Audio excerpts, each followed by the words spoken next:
بسم اللہ الرحمن الرحیم۔ اللہ کے نام سے شروع جو بہت ہی مہربان اور نہایت رحم کرنے والا ہے۔ حضرت ابراہیم علیہ السلام کی عمر مبارک 86 برس ہو چکی تھی، تاہم اولاد کی نعمت سے محروم تھے۔ انہوں نے رب کی بارگاہ میں کچھ اس طرح سے دعا کی: اے میرے رب، مجھے نیک اور صالح بیٹا عطا کر۔ یہ دعا اللہ کی بارگاہ میں قبول ہوئی اور آپ کی دوسری بیوی حضرت ہاجرہ سے آپ کو حضرت اسماعیل علیہ السلام کی پیدائش کی خوشخبری سنا دی گئی۔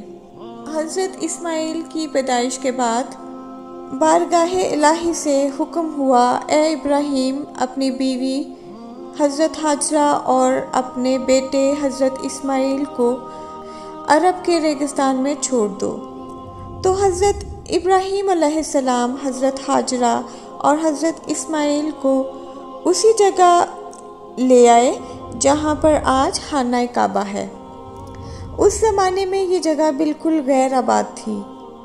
ایک تھیلی کھجور اور ایک مشکیزہ پانی کے ہمراہ آپ انہیں وہاں چھوڑ کر جانے لگے تو حضرت ہاجرہ نے ان سے پوچھا: اے ابراہیم، ہمیں اس بیابان میں چھوڑ کر آپ کہاں چل دیے؟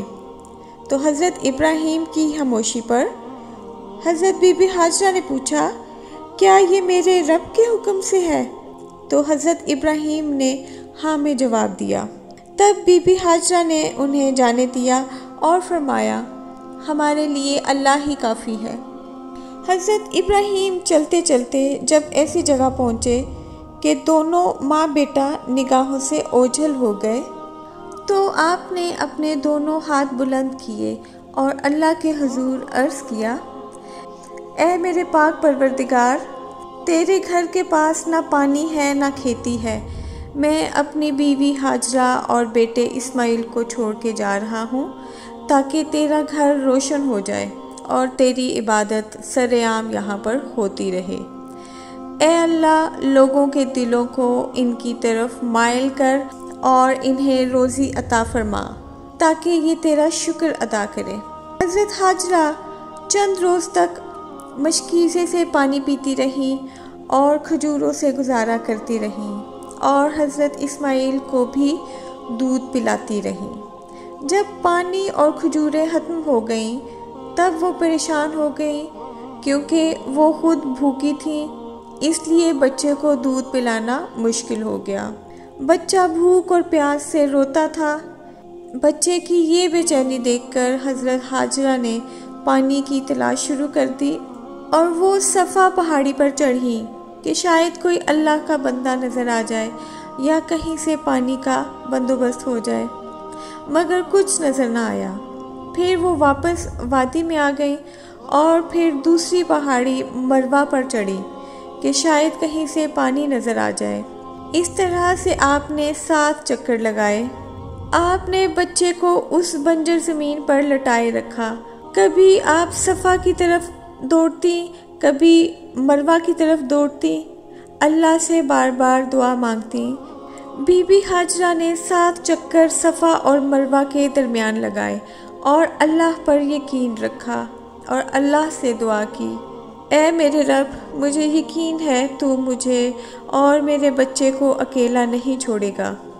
ماں کی ممتا کا یہ جذبہ اور ماں کی یہ تڑپ رب کی بارگاہ میں اس قدر مقبول ہوئی کہ بیت اللہ کی زیارت کے لیے آنے والے ہر فرد پر اللہ تعالیٰ نے اسے لازم قرار دے دیا کہ حضرت ہاجرہ کی سنت کی پیروی کرتے ہوئے صفا اور مروہ کی سعی کریں۔ جستجو پر مشتمل عمل کی مقبولیت کا اشارہ یہ بھی تھا کہ 7ویں چکر میں حضرت ہاجرہ جب بچے کے پاس واپس آئیں تو کیا دیکھا کہ جس جگہ حضرت اسماعیل روتے ہوئے ایڑیاں رگڑ رہے تھے وہاں سے پانی کا چشمہ جاری ہو گیا، اور یہ چشمہ آج بھی موجود ہے جس کا پانی آب زمزم کے نام سے مشہور ہے۔ ہزاروں سال گزر جانے کے باوجود چشمے کا پانی اسی طرح جاری ہے۔ اس پانی میں اللہ نے مخلوق کے لیے شفا رکھی ہے۔ حضرت حاجرہ یہ معجزہ دیکھ کر بے حد خوش ہوئی اور اللہ کا شکر ادا کیا۔ اس کے بعد آپ نے بچے کو پانی پلایا اور خود بھی پانی پیا۔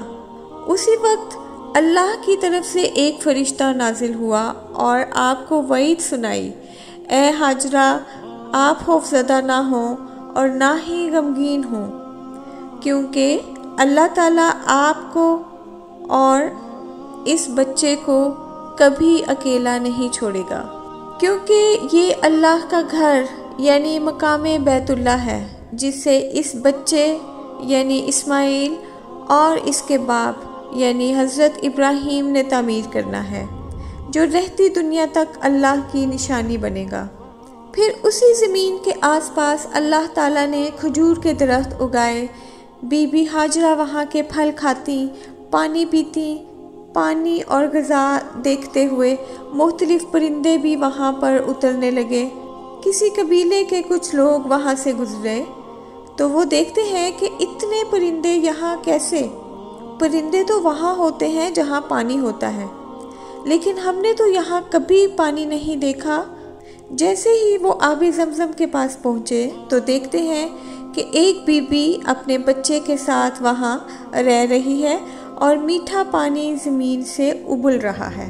بی بی حاجرہ نے زمزم کے معجزے کا واقعہ ان تمام لوگوں کو سنایا اور سب کہنے لگے، ہم تسلیم کرتے ہیں کہ اللہ کا نور اس زمین پر برستا ہے، ہمیں اجازت دیں کہ ہم بھی یہاں پر رہیں۔ یوں اجازت ملنے پر وہ قبیلہ اس بنجر زمین پر رہنے لگا، اپنے عزیز و اقارب کو بلانے لگا۔ رفتہ رفتہ اللہ نے اپنے گھر کی زمین کو آباد کر دیا۔ پھر اللہ تعالیٰ نے حضرت ابراہیم علیہ السلام کو حکم دیا کہ جاؤ ابراہیم، جہاں تو نے اپنی بیوی اور بچے کو چھوڑا تھا وہاں میرے گھر کے نشان کو واضح کر۔ یوں حضرت ابراہیم علیہ السلام اور حضرت اسماعیل علیہ السلام نے خانہ کعبہ کو تعمیر کیا۔ آج بھی اللہ کا گھر وہاں پر آباد ہے، اور جو وہاں جاتا ہے بی بی حاجرہ کے اس امتحان کی یاد میں صفا اور مروہ کے درمیان چکر لگاتا ہے۔ بے شک اللہ اپنے نیک بندوں سے بھی امتحان لیتا ہے اور ان کو کبھی بھی تنہا نہیں چھوڑتا۔